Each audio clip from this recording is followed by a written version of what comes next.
because when you come to execute it, that's the only way you can execute, is live in the moment. So you have to get used to planning trades that don't even pan out. You never even enter them, right? It's unrealistic to expect that every time you plan something, it comes true and you can do it. The market will surprise you.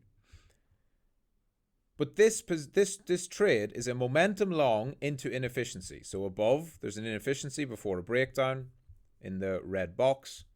I want to get long.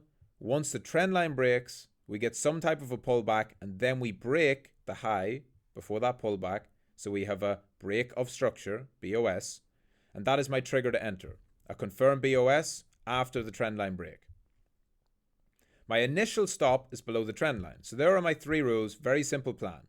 I sketch that out. I use a green line, green path to show my ideal trade.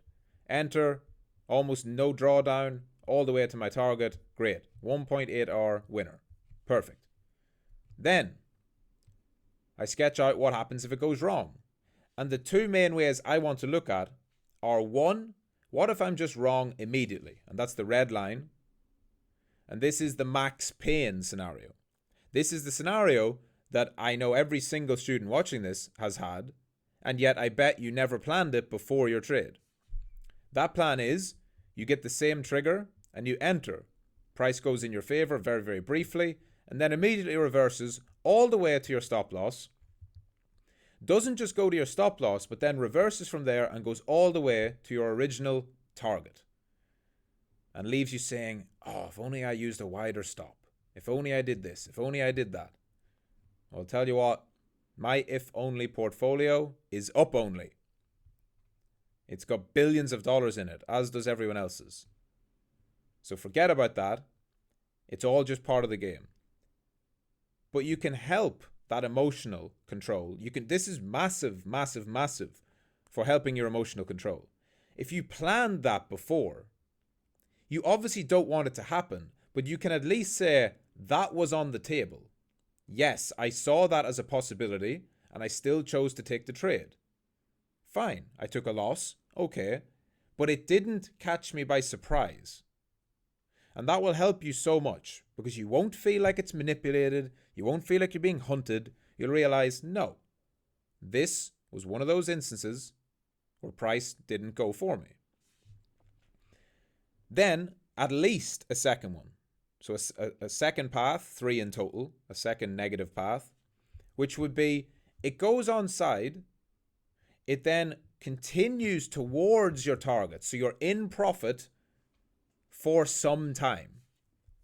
But in this instance, it would take out this high, which is a key level that you need to breach in order to get to your profit. It would take out that high, but then fall back below and go all the way down, stop you out, and it's a downtrend. Right? So there's your 3 basic paths. Now, trade management, how do we do it? The first thing and the most important thing to talk about with trade management is, when is it okay to cut the trade early? As in, cut the loser. Right? And this is going to probably surprise some people. You should almost never cut your trade early. Back to what I said before, if your preparation was proper and you prepared correctly, you should just take your loss. So, if it goes on the green path, of course, you have no reasons to cut. It's onside the whole way, perfect trade. If it goes on the red path, you also do not cut the trade. Because looking at it, you could say, well, why wouldn't I cut it back here? Because then you would be trying to predict where price is going to go. Remember, your original entry is supposed to have been based on proper planning. If your original entry was based on proper planning, proper rules, and your invalidation is in the right place, then you simply take the L. Okay? You take the L. Because wherever your initial stop loss is the absolute closest point it could be and still be invalid. Understand? You're not going to start with your stop loss wider than it needs to be. in this instance. When you enter at that point, your stop loss goes where you are absolutely wrong.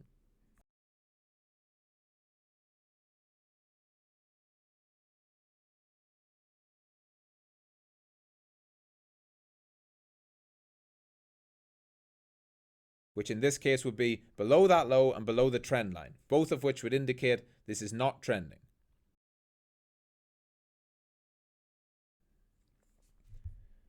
Now, where you can cut early, and this is only for people with experience, please don't overcomplicate it if you're newer.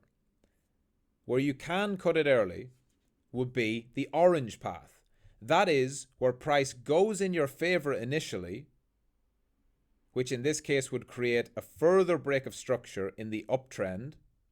Then it reverses back below your original entry level and your original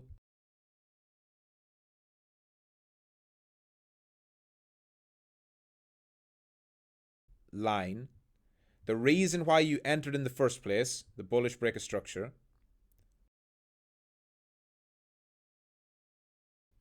if it makes a further break, goes towards your target but reverses, especially after taking this liquidity, back below this line, first candle close below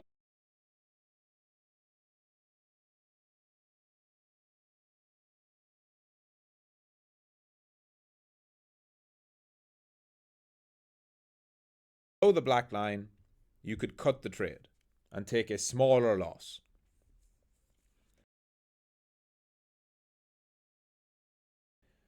The reason for that versus the red one is because your trade had developed and things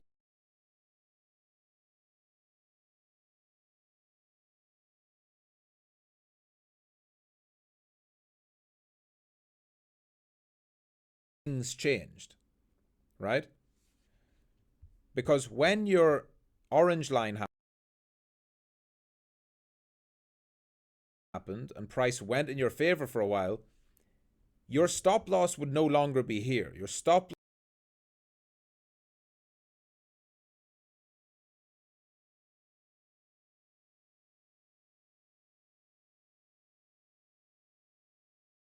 loss would actually be rising. You'd be moving it up slightly if you're actively managing the trade. The reason for that is because the price, the target, is getting closer and your path is playing out. So your path is based on a trend, which is high, low, higher low, sorry, higher high, higher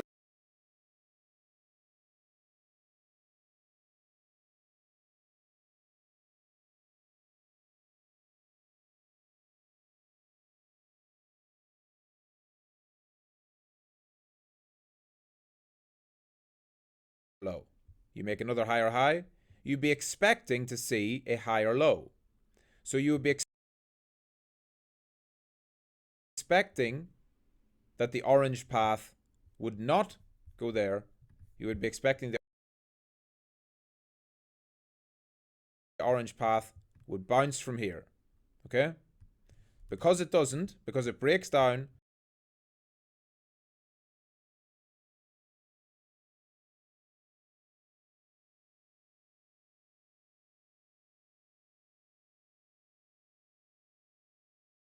below this low and closes, you then can say, yes, I now have confirmation that my original idea was most likely wrong. Therefore, I can cut early. But in the red path, the only confirmation that your original idea was wrong was it hitting the stop loss. Please understand that. Your stop loss should be in a position where you are 100% wrong if it hits.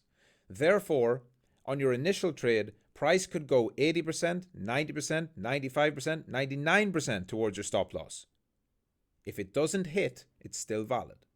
That is your goal with planning and proper stop loss placement.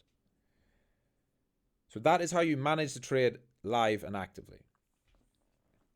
As for moving profit targets, don't do it. Right? So, let's talk now about what to do when winning and when losing. When winning, the most important thing you can do is nothing. More money is given away from badly managed winners than it is from losers. Believe it or not, it's not that difficult to go from being a losing trader to being break even. But to then go to being a consistently profitable trader, you have to maximize your winners. That means if you have a target for profit, you let price run to it unless there is a serious sign from the market that your trade idea is wrong, i.e. the orange path I just showed. So when you're winning, do nothing. Also, never revise your profit target for the full trade. What does that mean? If you have a target of the red box above, you never, ever, ever, whenever price gets towards it, you say, oh, let me zoom out. Oh, actually, there's a high up here. Oh, yeah, and that's a 3.7. Oh, let's do that. Never, ever, ever, ever, ever. What you can do, if you pre-plan it, if you put this in your plan, is you can say, at the red zone, I will take 75% profit and leave some of the trade on. Or 50% profit and leave some of the trade on. Whatever you want, you can leave what's called a runner. So you take most of your profit, and you leave a little bit to run in case it gets more profit, in case it goes all the way to that other high. You can do that partial profit method. But also understand that that is introducing extra complexity. Remember, taking profit is also a trade. Every time you hit that button, every time you set that order, however many of them you set, that's more and more trades. So, it might not seem like much, but don't fall into the house money fallacy, right? That's where you are in profit in a trade. So essentially you have got unrealized P&L and you think, yeah, this one can't lose because I took a partial profit. So I've already taken half profits and I've moved my stop loss up to break even. So this one can't lose. So it doesn't matter, I'm going to let this one run to 10 hour. I want a really big winner or else nothing. But what you're actually doing there is giving away half your profit, right? Because if you had an initial trade that was going to be 3 hour, so 3-to-1 risk to reward, and you took 50% profit at the original target, so you took 1.5 hour, and then you move your stop to break even, and you think you're going to let the rest of it run to 6 hour, 7 hour. But then it comes down and hits your stop loss. You're like, yeah, it doesn't matter, I had a winner, 1.5 hour. You've just halved your profit. You've essentially taken away an entire trade's worth of work, right? You've cut your profits in half by being greedy. And the worst about this is that you think you're not being greedy. You think you're being smart by taking a partial, moving stops to break even, all that kind of stuff. Trust me, most of the time that is inaccurate and wrong. And it's the worst decision you can make. Have defined rules before you enter. Do not retroactively do them while you're in the trade. And when you run the numbers, and I've taken thousands of trades and I've ran the numbers, when you actually run the numbers and look at it, no matter how good you are as a trader, if you actually just took 100% profit every single time at your original TP level, you would come out on top. It would be better. All the extra complexity of partial profits, leaving a runner on, managing it more actively, trust me, in the long run, you lose out. So if you want to just be someone who takes 100% profit every single time, good. I would recommend it. If you want to be someone who takes partials and leaves a runner, I would say 75-25 is best. 50-50, you're leaving too much profit on the table. 75-25, meaning if price goes to your initial target and you knock off 75% of your position, you take most of it, 3/4 of it as profit, and you leave a little bit on in case it does run far, that gives you a solid winner plus that little bit extra in the market so that you don't feel like you're missing out in case it is a really big move, which can happen in crypto. And if that helps you better manage your emotions, then sure, do it. Now, when losing, this is where shit goes wrong. This is where shit goes south fast. As a trader, you cannot be liquidated by anything other than your own bad decisions. Nobody comes in and forces you to move your stop, to have no stop, to use too much leverage, to double down, to triple down, to fucking quadruple down. No one is forcing you to do it. The only thing that fucks you up is your own decisions. And do you know what decisions are? Decisions are discretionary. If you're making a call to move a stop or delete a stop or whatever, that is not part of your system. So if you follow your system, you cannot get liquidated. Therefore, the first rule when losing, when you're in a losing trade, is to stick to your stop. I don't care if it goes 99.8% of the way towards your stop and it is 1 nanocent away from stopping you out. You leave it. You do not move it down $1 and think, yeah, I'll be smart. I'll just move it a little bit and it'll reverse. No. That's a bad habit, bad thing to do. Over time, that will fuck you up. Again, instead of stressing about taking a loss, there's 2 things you should do. Number 1, get over it. You'll know from the lessons on probability and statistics that you can be a profitable trader with 40% win rate, right? Meaning you're wrong 6 times out of 10. So if you're not able to take a loss, if you're not able to see your stop loss get hit, fix that. And number 2, you need to understand that your stop loss placement should be better. And that comes from proper planning.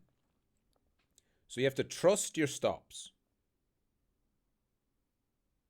And that's very simple because you build the system beforehand and it tells you where the invalidation is.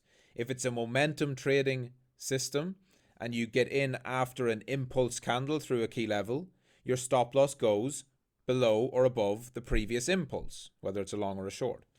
So you have a candle, because it's a momentum impulse, you have a candle that should not be broken if you're right. Great. Stop loss goes there. You can trust that stop loss because even if it comes down and just touches it and stops you out and then goes in your favor, it doesn't matter. That's just one of the losers. That's fine. You know that over time, that system should play out profitably. So stick to your stop. Next, do not ever average down. That means do not add to a losing position. This is super common and is a mistake made by that 90% that we're trying to avoid. You know those? The 90% of traders who lose money? They average down. They see price come down, they buy some. It keeps going down. You think, well, I liked Bitcoin at 20k. Why would I not like it at 19k? So they buy more. Then it goes to 18. Well, same logic applies. If it was good price at 20, it must be cheap at 18. Goes to 15. Eventually then they've ran out of money. They panic. They get stopped out, whatever. And of course, price reverses and goes up. You do not average into a loser.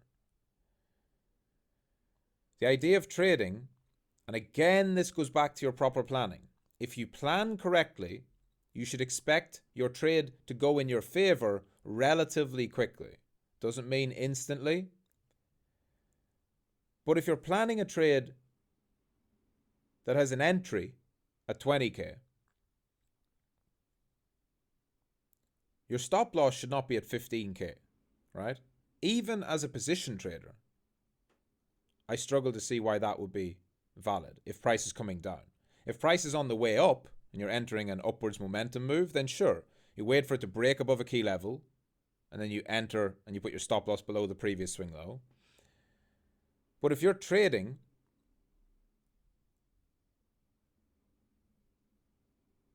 and there's a high probability the price can head towards that original stop loss, that 15K, then you should not be entering, certainly not your entire size, your entire position, at that first level. Because if there's an opportunity for price to keep going down towards your stop loss, then you can wait. Do not buy and then keep buying as it goes down. Do not short and then keep shorting as it rises. You are fighting the trend. That's insane. This is why all the best systems and all the things you'll learn in all the lessons are about finding when the trend has shifted so that you know where you're wrong, and you know that if you're right, price should start to move in your favor very fast. The worst thing you can do is buy into a falling market and sell into a rising market. Do not do it. Finally, when losing, remember that they are necessary for your system to be profitable. Losers are essential to having a profitable system. How do you get a 60% win rate system? Right? I've got a profitable system. It's a 60% win rate. Over every 100 trades, I have positive expectancy. It's a great system. I keep running it. It keeps winning. How does that system get proven? Well, it has to be wrong 4 times out of 10. So I need those losers. They are not just they're not just nice, they are necessary. Right? That's a mindset shift you should make. That will help you as a trader. And it's not delusion or cope. It's actually brutally, logically honest with yourself. I need some losers to be profitable. So when it moves towards your stop, just let it. Focus more on your stop placement than trying to play around with the market while it's going towards it.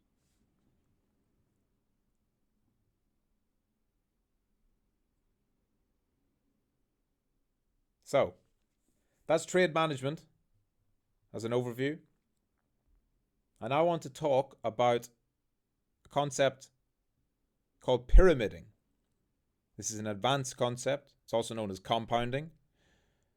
And within this, we'll also talk about moving your stop loss up. So when is it valid to move your stop loss up in a winning trade? So let's get into it. So pyramiding, also known as compounding, is a trend following strategy for how you manage a position. And essentially, you enter a core position, and then as price moves in your favor, you add more to that position. And as price moves in your favor, you move the stop loss. At a base level, it's that simple. This only works for trending, right? Because the only type of market that can move like this is a trending market. So, let's go back to the chart and take a look. Here we have an example of a pyramiding strategy. So very simply, price was in a range. The red line denotes a market structure break. Price breaks out above that. It then pulls back for a retest. It then comes up here, and where the position tool starts, there is the first entry of this trade, which is a trend following style. So when it breaks the green line, creates a new high, you enter. Obviously, your stop loss goes below the swing low. So it's a very simple market structure based trend following strategy.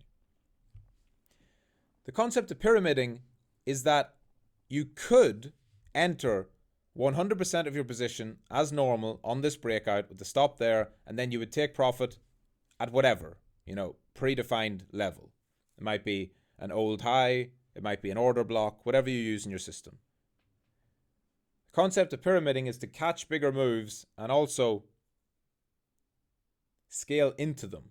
So, on the first, you test the market a little bit with a 50% order. Because though you are fairly confident in your position, You don't want to go full bore into it because you think that if you're right, and this is an important part, whatever time frame you're on, if you think that there's a trend coming, you want to go in smaller and wait for that to confirm. Because if it is a trend, and remember, this is all what ifs, if you are right about this, then the market will go up for further and longer than you think. This is designed to help anyone who has the problem repeatedly of taking a nice trade, getting profit, but then seeing the market go for 2 or 3 legs more and not knowing how to get back in, right? That old conundrum. I caught along, I got some profit, market keeps going up though. How do I get in? How do I get in? How do I get in? There were people trapped like that on Bitcoin from the COVID lows of 3, 4K all the way to 65K. They didn't know how to get back in. So what you do is you have a core position, 50%, entry, stop loss. Your take profit, in this instance, if it's the core position, your take profit is not fixed, right? It's flexible. You are not planning to exit at a predefined point. You're planning to exit when the trend is over. So, as the market keeps rising, so does your initial 50% position. So then we come up here, we set another swing low, we then break structure again, so a valid another leg of this trend, and you enter another position, so you add to your position 25% of your total original size. Stop loss goes below that swing low, and you enter another swing trade. The exact same trade, you enter another trade. Right? Much the same. You do not do anything with it. You don't exit it. This is just at the moment, your profit is dynamic. So it comes up here. We then set another swing low. We then break out of here. So when we get to this point, we've got that one here, and we've got our first one there. So both trades are in profit, and we enter a third trade for the final 25% of our position. Again, same principle, stop goes below the swing low, and the market rallies on all up the way up to here and stops there. Now you don't exit until you get your signal, which would be, why did you enter? Market structure break bullish. Why do you exit? Market structure break bearish. And so when this market structure break happens, you exit all positions. And so for that, you exit this one, your other one, and your original. Now, of course, on most exchanges, this will all just execute as one trade in one order. I'm doing this for you to visualize it. You see the power of compounding your position, the reason why people pyramid. So a few benefits of this. One, you start off testing the market a little bit with a smaller size. So if you are wrong, which will happen, if you're wrong, you are wrong half the size. Over time, that really adds up. You're taking 0.5 hour losses instead of 1. That literally means you can take twice as many shots. So if you think about it as a trend trader, you can attempt twice as many trend moves if you take this method versus taking the 1 hour every time. So if you try to catch every trend and predict it and think it's going to be the one, you're going to take more losses. And when the losses come, they're going to be bigger losses. If you do this scaling in, pyramiding method, the times when you are wrong, you're wrong small. Right? That's one benefit. Second benefit, of course, is that you catch the entire move or the bulk of the move. And the third benefit is that your original trade, so if you just took this one trade all the way up, it was roughly 4 hour in total, which would have been 2 hour if you put your full position size on, right? Because you entered 50%. So at the end, you get a 50% winner at 4 hour, which is 2 hour.